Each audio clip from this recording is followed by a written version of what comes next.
otro tipo de modelo en el cual ponen las jerarquías, desde lo más básico, fácil o primitivo, que es la alerta fásica, vigilancia, la atención sostenida, hacia en la pirámide, la cúspide de la pirámide, la atención dividida. Tenemos varios modelos de lo que es la atención, pero hay dos que son los principales, tres se pueden ser los principales, ¿no? Este modelo de filtro estructural, en el cual va a enfatizar lo que es la selección. En la analogía que ponen es el cuello de la botella, ¿no? Muchos estímulos van, pero pocos van a pasar por el cuello de la botella, varios se van a quedar afuera, o del embudo, también dicen, ¿no? Y también desarrollado hace muchos años y tendría que tener algunos tipos de filtros, ¿no? Entonces, ese es un tipo de modelo en el cual lo que es más importante según este modelo es la selección.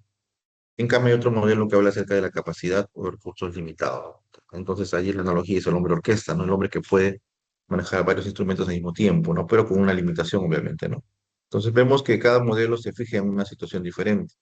En uno es la selectividad de la atención, en otro es la capacidad que es reducida o limitada. Y así hay varios autores que van a decantarse por uno u otro lado, sobre lo que es la selección o la capacidad, por ejemplo, ¿no? Entonces, autores quizás el más importante es Posner, el cual hace una teoría que vamos a revisar posteriormente, ¿no? Igual, otros modelos de los años 60, 70, ¿no? Los cuales hablaban de diferentes tipos de modelos. El modelo de filtro es el que primero apareció y después apareció lo que es el modelo de capacidad limitada por Kahneman y otros, ¿no? Igual, en medio que pasa el tiempo, se van viendo modelos más neuroanatómicos, ¿no? Más relacionados a procesos automatizados, finalmente llegando a lo que es el modelo de Posner. Y otros más que son variantes de lo de Posner, ya vinculados a lo que es la neurociencias. O sea, la teoría de Posner nos habla de tres situaciones, ¿no? Que hay tres redes. Entonces, tres redes van a tener igual un correlato anatómico, una red atencional posterior o de orientación, una red de vigilancia o alerta o alusal, y una red anterior o de control ejecutivo. Entonces, en la red atencional de vigilancia o alerta, que sería la parte más primitiva, habría que tener un estado preparatorio o de alusal, o de vigilancia, ¿no? Para detectar rápidamente un estímulo esperado. Estamos atentos, despiertos, captando cada cosa que pueda aparecer en los entornos, ¿no? Sea la modalidad sensorial que sea. Y para esto se requiere, pues, una también activación a nivel cerebral, ¿no? Entonces tenemos este sistema de alerta dorsal, el más básico, el más primitivo, en el cual tenemos también algunas situaciones importantes. Por ejemplo, acá lo más que importa es el sistema reticular activador, llamado SARA, ¿no? Y algunas estructuras que son profundas. En cuanto a lo posterior, vamos a ver que está vinculada hacia la orientación de la atención, hacia el lugar del espacio donde aparece el estímulo, ¿no? Una parte más que todo localizacionista. Y también para eso tenemos unas estructuras cerebrales como el corte parietal posterior, ¿no? Y otros más, los cuales van a dirigir la atención hacia un punto determinado. Aquí vamos a ver lo mismo, lo que es la función específica, la corte parietal, como una sección importante, ¿no? Y finalmente la parte anterior, el funcional anterior, en el cual hay un control voluntario sobre el procesamiento. Y eso requiere planificación, estrategias, resolución de conflictos, ¿no? Y otras cosas más. Y esto, más que todo, es la corteza prefrontal, ¿no? Todo lo que es planificación, otro tipo de situaciones, es corteza prefrontal, ¿no? Eso también, entonces esta estructura sería importante porque modularía las otras dos redes. Entonces, según este modelo, habrían tres redes, anterior, posterior y la dorsal, los cuales servirían para tener al sujeto predispuesto para captar algo, luego de esto localizar el estímulo y finalmente ver qué hacer con ese estímulo, con estos estímulos que han surgido, ¿no? Por la parte de la parte prefrontal anterior. Entonces hablamos de regiones y vamos a hablar acerca de eso, ¿no? Las distintas cortezas, más que todo la prefrontal, en los núcleos profundos y también la parte parietal, ¿no? Entonces vemos que son varias estructuras nerviosas que están vinculadas con esta función tan compleja como es la atención. Entonces habría que ver que es una función que está distribuida por varias áreas y que tienen una relación una con otras. Ahora, por ejemplo, en este caso tenemos una vista normal completa y en otra de acá tenemos una vista parcial de un fenómeno, por ejemplo, un paisaje, ¿no? Esto se denomina heminegligencia, que se ve más que todo en pacientes que tienen un ACV, por ejemplo. Los pacientes con un ACV no tienen la capacidad de ver todo el paisaje, estando indemne a su sistema ocular. Es un problema o una especie de ceguera cortical, ¿no? Entonces vamos a ver que la psicopatología es variada, pero los autores mayormente se decantan en dos tipos de clasificaciones, lo que son cuantitativas y lo que son cualitativas. Ahora, si tenemos un aumento de la atención, siempre vamos a tener el término hiper, y si hay una disminución, tenemos el hipo o el A, ¿no? Los términos que son importantes en los cuales vamos a poner. Y prosexia es atención. Entonces, si hablamos de hiperprosexia, evidentemente había un aumento de la atención. Ahora, algunos autores tienen diferencias en definir la hiperprosexia, ¿no? Algunos se refieren, como este autor, y Lucegar, que estos artículos maníacos, ¿no? Porque hay una atención incrementada, pero tenemos que ver que esta atención incrementada no se va a referir a lo que es persistencia atencional, sino al cambio de foco. O sea, están atentos que cualquier cosa que pasa va yendo de foco en foco. Eso es lo clásico maníaco. Entonces, hay otros autores que dicen que la hiperprosexia no es tanto el cambio de foco, sino la persistencia en el objeto. Esa es una cosa que tienen que ver de acuerdo a cada autor. Las patologías que más se involucran con la atracción de atención se dan más que todo en niños, y eso es lo que uno llama el TDAH, ¿no? En el componente atencional. Porque el TDAH tiene tres tipos de componente: el atencional, lo que es la hiperactividad y lo que es la impulsividad, como tres dominios, ¿no? Algunos son predominantemente inatentos, otros predominantemente hiperactivos y otros predominantemente impulsivos, y hay un tercer tipo que es combinado. Eso ya va en la psiquiatría. Entonces, vamos a ver que también las lesiones por la disminución de la atención. Entonces, la disminución siempre va a ser hipobulia, ¿no? Hipotimia, hipoprosexia, entre otros, ¿no? Y también vamos a llegar a casos extremos de la aproxexia, ¿no? Cuando ya no hay ninguna atención, ¿no? Ya sería en una situación pues, ya de estado vegetativo. También habla de fatibilidad atentiva, distraibilidad, y esos temas son importantes en la pseudoprosexia y la paraprosexia. Entonces, la pseudoprosexia es clásico que se en estados disociativos y simulación. También eso también pregunté exámenes que traten de leer más acerca de la pseudoprosexia. Y en lo que es cualitativo, vamos a tener de acuerdo a la atención que está vinculada y alterada, ¿no? Como hemos visto hace un momento, hay diferentes tipos de atenciones de acuerdo a su dificultad o de acuerdo a lo que es la función que se va a observar, ¿no? Atención selectiva, sostenida, alternante, dividida y que es la negligencia, como una alteración de todo orgánica del cerebro. Ahora, si vamos a ir a un texto clásico de psicopatología, vamos a leer un Honorio Delgado. Es un texto que leen los psiquiatras y los que van a ser psiquiatras. Es un texto un poco denso, pero igual es bueno que sepan las clasificaciones de Honorio Delgado. También habla de manera cuantitativas y cualitativas. En cuanti habla de elevación del umbral, es decir, que la persona necesita un estímulo poderoso para que su atención sea llamada, ¿no? ¿Y eso en qué patología se debe? En retraso mental, por ejemplo, ¿no? En perturbación de conciencia, en deprimido. Otro fenómeno es indiferencia normal. O sea, el paciente, aunque pasa un estímulo, no le da mayor importancia. Eso se da en lo que es la esquizofrenia. Y en otras patologías, como inestabilidad de atención, maníacos, histéricas, y la fácil fatiga de atención, sería, creo que también retraso mental y agotamiento físico. Hablan también de la hipermetamorfosis o hiperprosexia, que se da más que todo, según este autor, en la psicosis y en lo que es la embriaguez alcohólica. Y en cualitativas, hablan de frustración al objetivo, perplejidad normal y sentimientos extraños, todos dados en la psicosis. Ahora, Charfetter es un autor francés, también tiene un texto sobre psicopatología y nos habla acerca de algunos fenómenos, ¿no? Como falta de atención y trastorno de la concentración. Puede haber mucha vinculación entre esa atención y concentración. Algunos dicen que es sinónimo y otros dicen que la concentración es la atención más enfocada. Entonces vamos a ver esos algunos términos: estrechamiento de la atención, oscilaciones de atención en la concentración, por ejemplo, ¿no? Otros autores, por ejemplo, Higueras, ¿no? Habla también de cuantitativos, ¿no? Elevación del umbral, indiferencia, inestabilidad de atención, fatigabilidad de atención. Y cualitativas hablan del tema de perplejidad, ¿no? Entonces, acuérdense de ese término perplejidad que está vinculado a una patología de la atención. Algunos ponen que es patología del pensamiento, pero realmente pues es una patología, psicopatología de la atención. Se da muchas veces en psicosis. Ahora tenemos lo que es también lo que dice Vallejo Ruilova, autor español. Nos habla acerca de la inatención, de la distraibilidad, diferencia ambos, ¿no? En relación a ello. Y aparte de esto, nos habla acerca de la desatención, relacionada con lo que se llama negligencia, lo que vimos en su momento, la parte visual, la apatía y la fatigabilidad. Esto es interesante porque algunos autores no consideran la apatía dentro de lo que es la atención, sino lo consideran dentro de lo que es afecto. Entonces es importante que también revisen lo que es apatía, en qué contexto se da más que todo.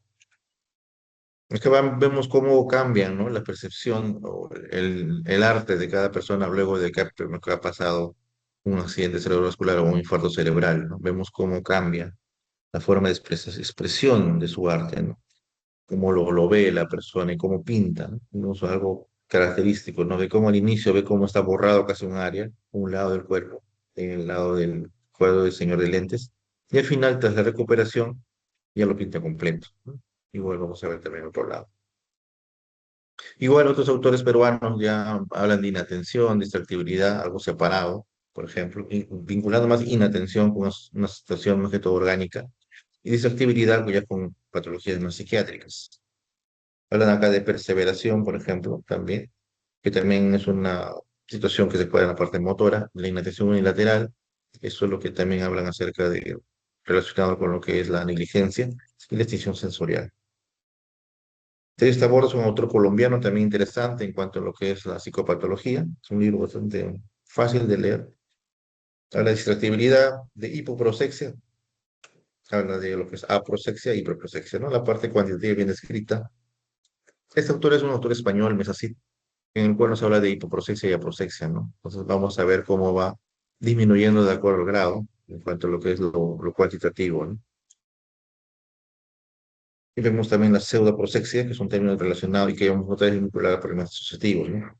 La hiperprosexia en cuanto a estados maníacos. Como digo, algunos ponen como manía un ejemplo de hiperprotección, otros no.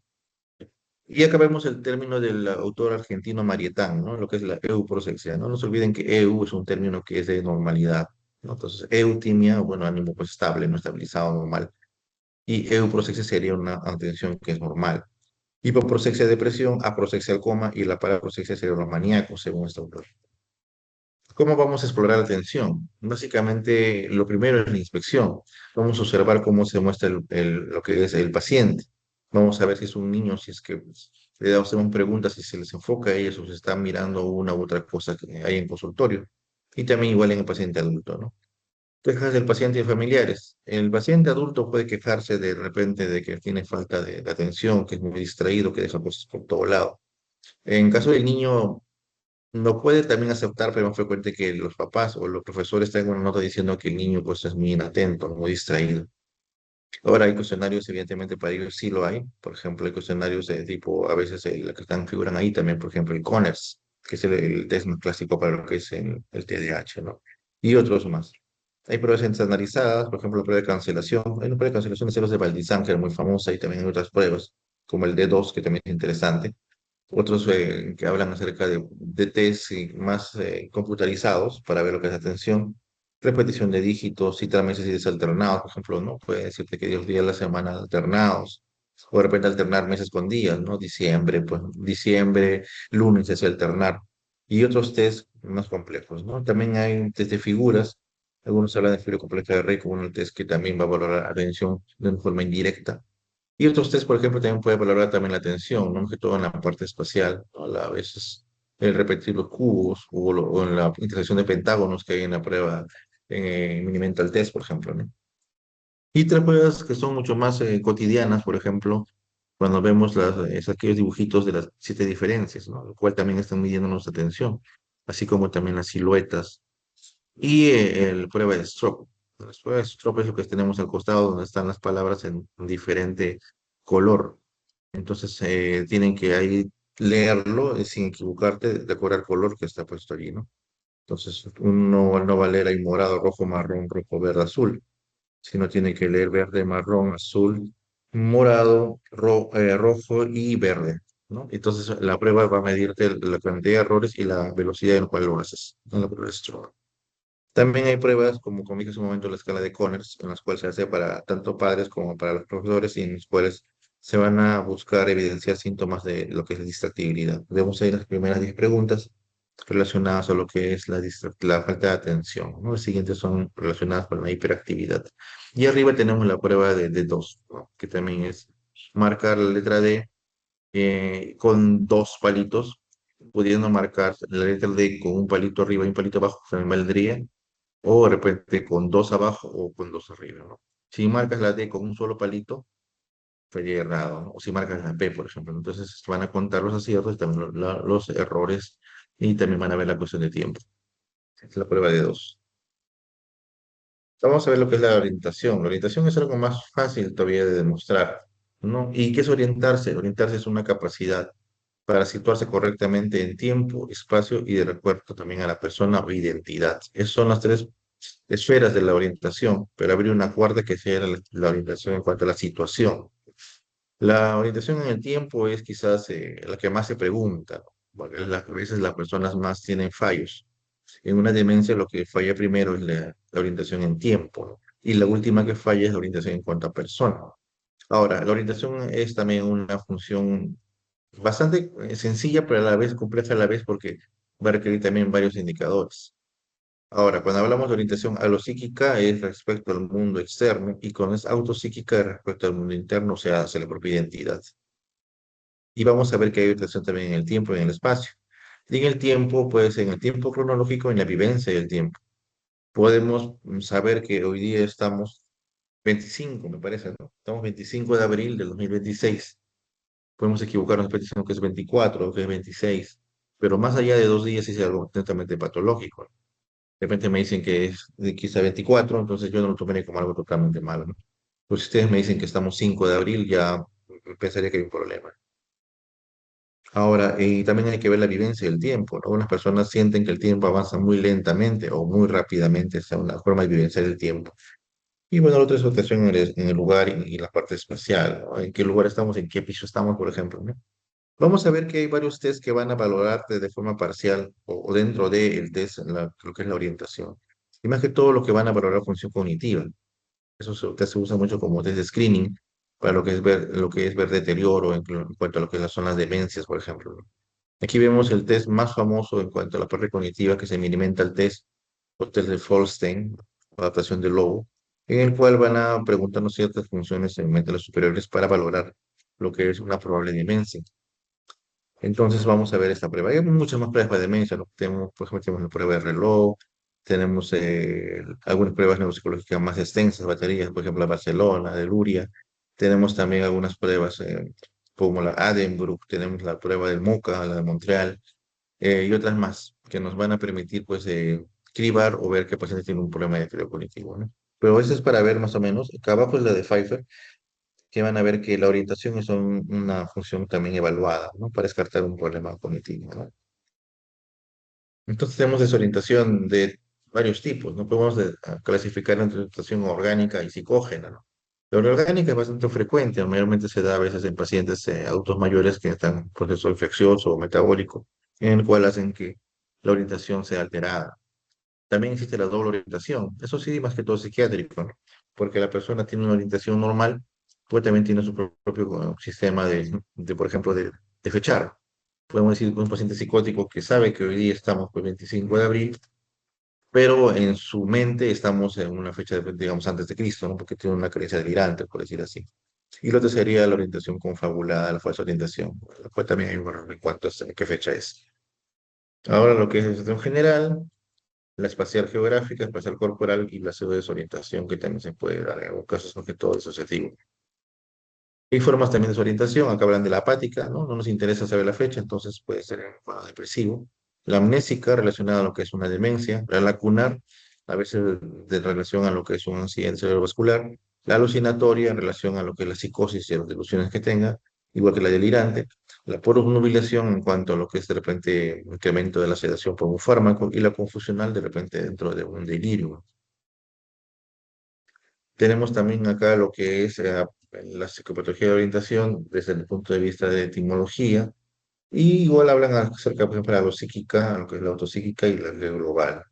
Y hablan de las causas de la desorientación que puede ser orgánica, puede ser emocional. Aquí vamos a ver Delgado otra vez, el autor que más se usa en psiquiatría, y nos hablan de desorientación cronopsíquica, que es la que frecuentemente se reseña en las historias clínicas. Y otro tipo de desorientación, por ejemplo, la ilusión acerca del sueño vivido, ¿no? El paciente que el tiempo pasaba muy rápido, muy lento. Atomización del tiempo vivido, que se da más en maníacos.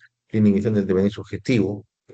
la frustración del presente, frustración de lo que ha sido, y estos fenómenos que ponen aquí, algunos presentes en lo que es la psicosis y otros comunes como el déjà vu o el Llama-vu, que también es otro fenómeno parecido, ¿no? O el Llama-BQ. Hay varias variantes del déjà vu. Y también rarificación del tiempo y doble cronología, ¿no? Que vamos a hacer un momento sobre la parte delirante.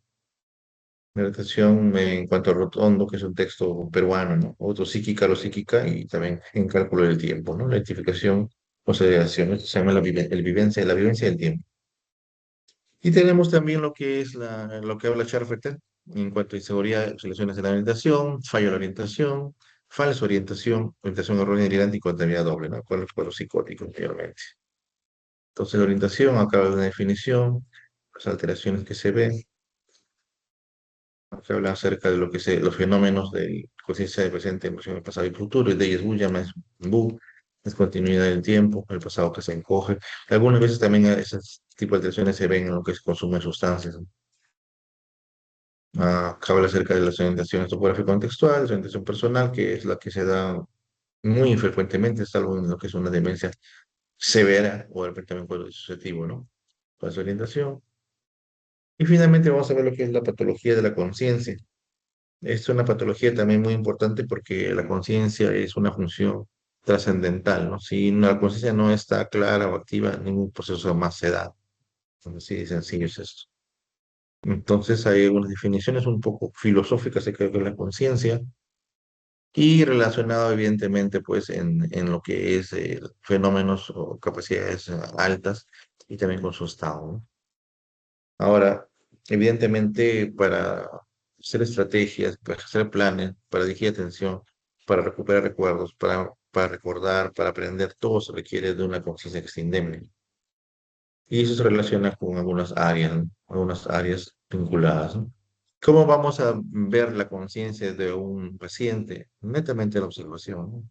Eso se ve al toque. Nosotros entramos en la consulta y vemos un paciente que está sentado, nos saluda y nos dirige la palabra.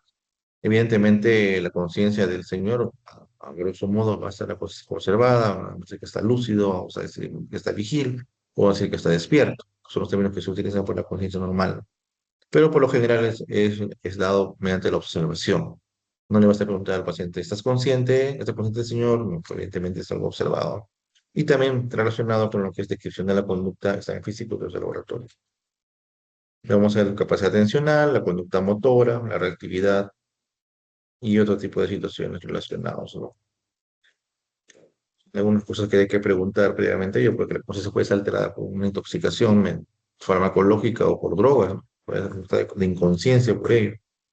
Y evidentemente también signos vitales, porque cuando la conciencia alterada puede haber de repente pues, hipotensión, taquicardia, otro tipo de alteración en la parte orgánica. Por lo general, la conciencia no está tomada en un trastorno psiquiátrico, salvo, por ejemplo, que estén sobredosis de medicamentos psiquiátricos. Pero de por sí, la conciencia no se toma, salvo a veces en la parte depresiva, en la parte histérica, ¿no? Podría ser. Acá vemos la escala de CAM, que es una escala tomada frecuentemente en ambientes de UCI hospitalarios, ¿no? Para ver lo que es la confusión. Y aquí vamos a ver unas características para definir lo que es pues, una conciencia alterada, un cuadro confusional. Entonces, acá vemos lo que es sensorio, una definición de la red de atención. Vamos a ver algunas definiciones, ¿no? La letargia, mobilación, estupor o coma. Algunos toman como sinónimo letargia como mobilación, otros ven como una gradación mayor, hipervigilia, que también se da a veces, ¿no? Entonces, la letargia y somnolencia puede darse también en lo que es el uso de sustancias psicoactivas o algún sedante. Algunos se ponen igual sopor con estupor, ¿no? Algunas variaciones. Y come, evidentemente, el compromiso mayor, ¿no? La hipervigilia, algunos lo definen como una exaltación de los temas neurobiológicos, control en alerta, y a veces está vinculado, a veces en maníacos, a veces también está visto muchos en su ciclo psicótico, ¿no? Y también hay algunos intoxicados con drogas alucinógenas, como por ejemplo los hongos o el LSD. Letargia, ¿no? Y dificultad para mantener la atención y la alerta, ¿no? Y evidentemente la estimulación verbal o física provoca fluctuaciones de la somnolencia. Cuando un paciente está en la cama y lo vemos con los ojos cerrados, podemos llamarlo por su nombre, ¿no? Señor tal, buenos días. El paciente puede reaccionar o no. Si no reacciona, podemos moverlo suavemente del hombro, del brazo, ¿no? Señor, buenos días.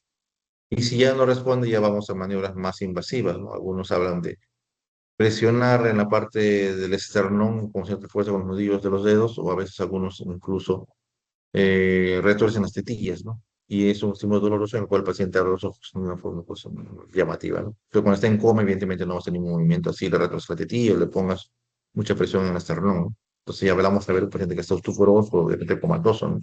Y hay que tener cuidado correspondiente, ¿no? Una modulación más, algo más profundo, confuso desorientado, pero sí coopera, y evidentemente puede desorientación temporal-espacial. Estupor es algo mucho más avanzado, algunos dicen previo al coma, y en estupor mayormente puede haber a veces mutismo y otras cosas más. En estupor, hablan de estupor mayormente en lo que es la depresión, ¿no? En la, que la depresión melancólica, que es una depresión severa, o también en el estupor en la parte catatónica, pero son síntomas muy poco frecuentes en la actualidad. Orgánico y psicógeno, ¿no? Vamos a hablar acerca de lo que es la melancolía catatónica y la histeria, ¿no? El coma es un estado final del compromiso de la conciencia en el cual el paciente puede ser declarado de muerte cerebral. Si el cerebro ya no, pues ya no responde al estímulo, ¿no? Y esto es un estado en el cual puede ser irreversible, ¿no? Ahora, en cuanto a lo que son clasificaciones de atención de la conciencia, de acuerdo a lo que son el delgado, tenemos tres: estrechamiento normal, entorpecimiento y anulamiento de la conciencia. Estrechamiento anormal de la conciencia, no reducción más que todo en la parte de la cantidad, ¿no? Y evidentemente va a ser mucho menor que se puede atender, ¿no? O sea, como estoy hipnótico en histeria, por ejemplo, ¿no? En nuestra conciencia, evidentemente hay una percepción errónea de realidad aparte de esto, ¿no? Aparte del déficit así de la conciencia. Y en entorpecimiento también hay unas alteraciones en las cuales es un síntoma principal de que hay una lesión cerebral de un compromiso orgánico. Nublamiento de conciencia hay un contenido extra aparte de la deficiencia, ¿no? Pues un estado aniroide, embriaguez, estado crepuscular, delirio, alucinosis aguda, confusión mental, son los tipos de anulamiento de la conciencia. Característicamente, una conciencia venida menos en forma cuantitativa y aparte un contenido extra, ¿no? Que puede ser en estado aniroide, el sujeto vive en un mundo de fantasías e ilusiones de manera pasiva, ¿no? Eso se ve más que todo en la fiebre, ¿no? En estados febriles, en la psicosis, en esquizofrenias y epilepsias, en histeria, ¿no? El embriaguez, más que todo, es dado por tóxicos, ¿no? Mayormente por el alcohol. Y es un tema que también vamos a ver bastante. Un momento. Déjame ver. Bueno, antes que sepamos.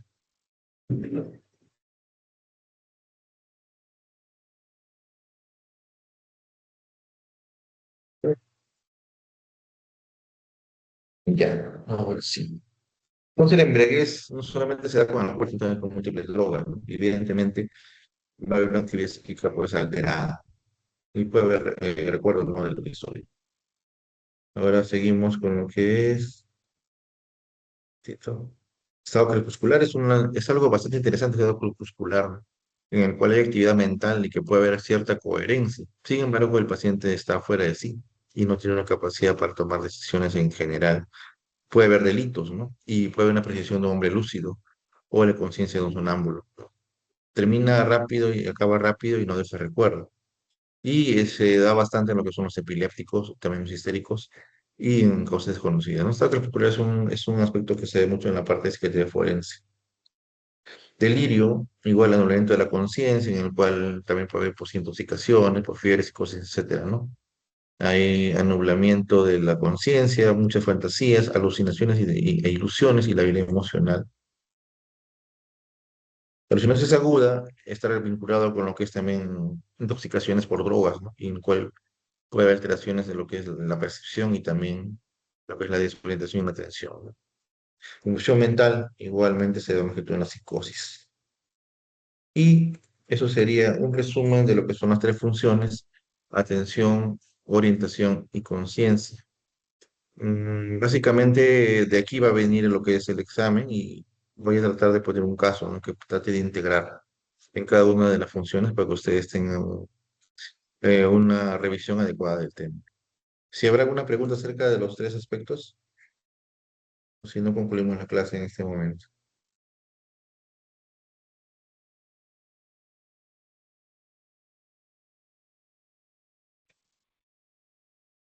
Todo claro, doctor. Listo, entonces allí lo dejamos la clase del día de hoy. Le voy a pasar el delegado al PPT y ya de ahí va a venir lo que es el examen. Traten de revisarlo bien, ¿no? Saben, tienen que entender que la clase solamente es como indicar el rumbo, ¿no? Pero ustedes tienen que leer más allá de la clase. Cada cosa que se lee allí, algo que te pique la curiosidad, lo vas profundizando y vas a tener un aspecto más completo de la realidad que pretendemos exponerlo. Listo, que tengan muy buen día, vayan a sus prácticas. Hasta la próxima clase. Buenos días. Listo, doctor, muchas gracias. Buenos días.